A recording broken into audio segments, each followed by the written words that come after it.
All right, welcome to Man Kitchen Recipes. I am Kevin, and today I did another rotisserie chicken, but what I did different with this rotisserie chicken was brined in buttermilk for 18 hours. And then I seasoned with my spicy SPG. I did the rotisserie at 375. It ended up being almost exactly an hour and a half till the meat stick told me that the breast was 165. I temped out the thighs, they were 175. And then I drizzled with some hot honey for the last 5 minutes of the spin. So let's go inside. I'm going to show you how I put all this together. We'll cut it up and we'll take a taste. All right, for this buttermilk brined chicken, I've got one chicken. It's about 6 pounds. And I've got a quart of buttermilk here where I'm going to add 1.5 tablespoons of kosher salt. Season it up just a little bit. I'm going to do half a teaspoon of garlic powder. I'm also going to add in some onion powder. This is fine onion powder, so not quite a half a teaspoon. Pepper.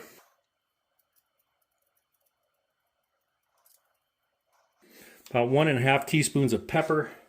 Half a teaspoon of paprika. And that's going to give us some pretty good color. So let me get that mixed up. I'm using 4 cups of buttermilk. I might add a little more, but for now, that's what we're going with.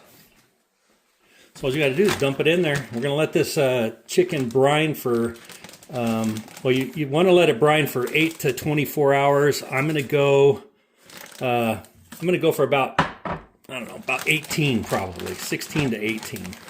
Anyway, you want to make sure your chicken is covered. It's going down inside the cavity as well. I think that 4 cups is going to be plenty. And we're just going to get the air out of this bag and put it in the refrigerator overnight. Won't quite be 24 hours, but what this is going to do is make this chicken extremely tender. All right, flavorful, and yeah, tomorrow we'll get that thing on the rotisserie. All right, we had this chicken marinating in this buttermilk for 18 hours, and now we're just going to take it out of the bag. We want to dry it off real well. I'm not going to rinse it. You can rinse it lightly if you want. I'm going to just get it out of this bag. Getting it out of the bag, going to let it drain a little bit here. Okay, I'm going to set it on this paper towel. And we're going to wipe it dry, and then I'm going to put it back in the refrigerator uncovered for 6 to 8 hours, hopefully 8 hours, before I actually get this on the rotisserie. And I'm just going to set this on here and put it back in the refrigerator. Like I said, 6 to 8 hours. And what that'll do is help dry up the skin. So when we rotisserie this chicken, hopefully the skin will be nice and crispy too. So we're going to try something a little different. Inspired by Luis over at Trumpet Master 77. He put some wood chunks down at the fire pit, or at the pot. And what I'm going to try doing is I'm going to line up some charcoal here with a chunk of cherry and see if we can't get a little charcoal and wood added flavor to this rotisserie. Okay, so I had to move my charcoal and wood over here because my temp probe for this is right here and I had it right underneath. So I just moved it over. The flame and the heat should go that way. And yeah, just had to do a little adjustment. This chicken has been in the refrigerator drying, unwrapped for 7 hours. And what I'm going to do now is I'm going to get this on the spit. I'm not going to make you watch me do that. I'm going to get the spit on there. I'm going to tie it up and then we'll season it. So I've got the chicken on my rotisserie, and those of you that see me do the chickens or the turkeys, I don't like tying these things up. But what I have done here is I've got the tine going through each one of the wings. And then I have the tines going through each leg. So this doesn't need any string. It's going to hold up just like that. All right, in theory, right? All right, so This thing's still a little bit wet, even though it's been in the refrigerator drying. All the moisture going to the bottom, so the bottom's a little wet. That's okay. So what I'm going to do now is I'm just going to spray it with some butter flavored Crisco. And that should help crisp a little bit. And then I'm using my world famous SPG. I love this flavor. And it's not it's spicy, but on a chicken, it's on the outside skin. It gives it great flavor. And we really don't have to go too heavy on it.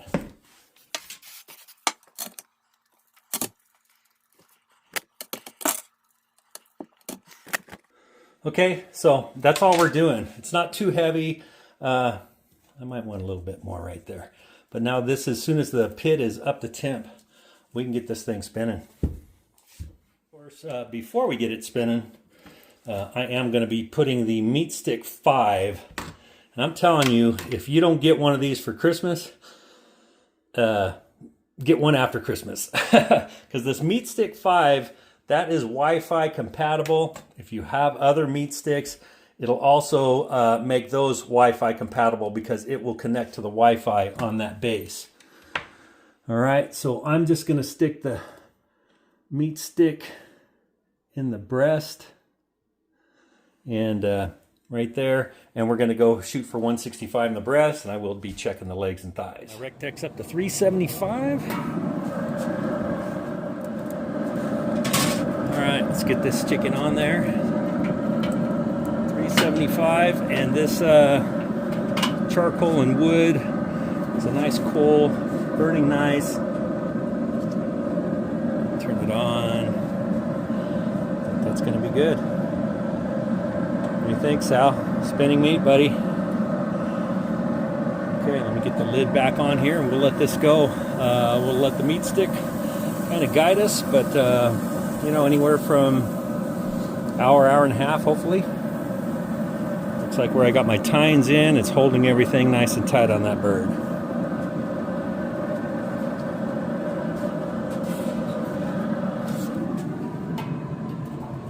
All right, meat stick is saying it's 160. I want to see what the thighs are.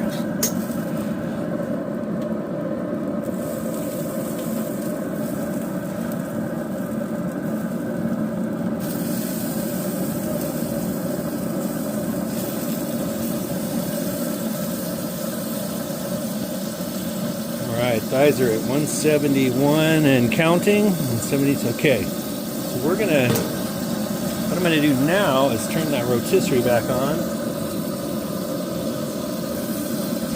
And I am going to add some hot honey to this.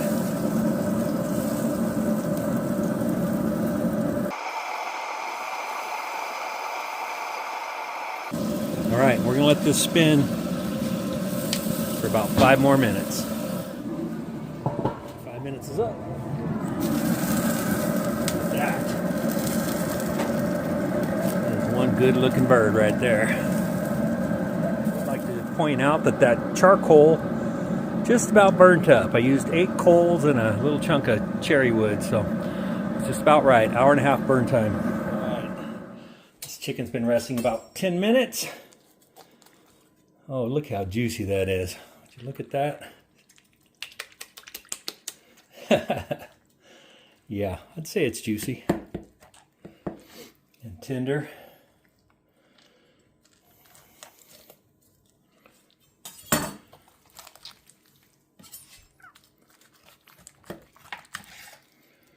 All right. There's the thigh. Get this wing off of here.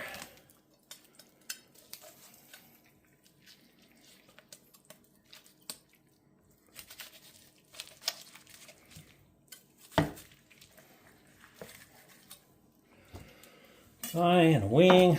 Look at all that juice. All right. Buttermilk Brined rotisserie chicken. Now you could do this in a regular pellet grill, or you know, whatever cooking device you have. Can you do it in an oven? Of course, absolutely, 100%. Boy, That is some juicy, juicy chicken breast. All right. Let me take a couple of pieces of this outside. We'll take a taste. You saw how juicy that chicken was when I cut into it. This is dark meat over here, white meat over here.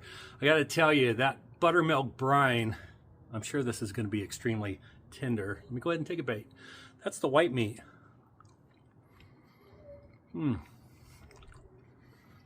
Wow. I don't know if you saw my chicken quarters, my wet brine chicken quarters, but those were melting in your mouth, and this is absolutely melting your mouth. Let me get a piece of that dark meat.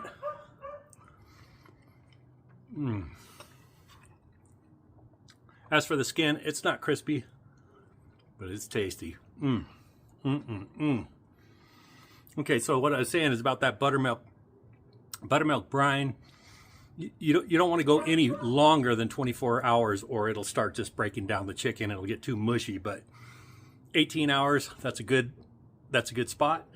If you're crunched for time, 4 to 6 hours is fine. But if you can do up to 18 to 24 hours, money. This is very tender and very juicy, especially for the breast meat. Wow. All right, well,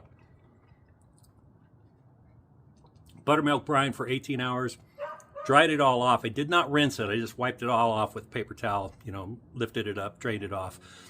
Put it in the refrigerator for 7 hours, and just to let the skin dry up a little bit. It still didn't get real crunchy, but I'll tell you what, that skin is very flavorful. It has that spicy SPG and the hot honey on it. So if you get a chance, and if you have a rotisserie, do it on a rotisserie. If you have a pellet grill, do it in your pellet grill. You can do it in your smoker. You can do it in your oven. Just try the buttermilk brined whole chicken. You don't have to do the whole chicken. You can do the quarters, you can do legs, thighs, whatever you want, but that buttermilk brine really keeps it tender and juicy. All right, thanks for watching. I hope you have a great day, and I'll see you in the next video.